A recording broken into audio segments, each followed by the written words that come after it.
তো গাইস আজকে আমরা যাবো হচ্ছে দাম্মাম। তো চলে আসলাম এয়ারপোর্টে অ্যান্ড আমাদের ফ্লাইট ছিল রাত 10টায়। সো প্লেন অন টাইম ছেড়েছিল। তো প্লেনে এসে বসলাম। অল ওভার এবার বাংলাদেশ এয়ারলাইন্সের সার্ভিস খুবই ভালো ছিল। তো 6 আওয়ার্সের জার্নি ছিল আমাদের। তারপরে আমরা পৌঁছে গেলাম দাম্মাম এয়ারপোর্টে অ্যান্ড আব্বু আসলো, এসে আমাদেরকে রিসিভ করলো। তারপর আমরা বাসায় চলে গেলাম।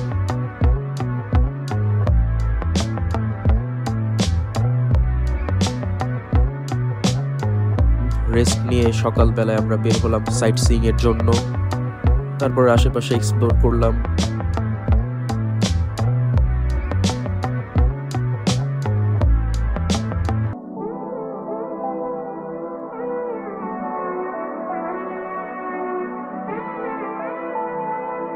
করে পাশে চলে গেলাম।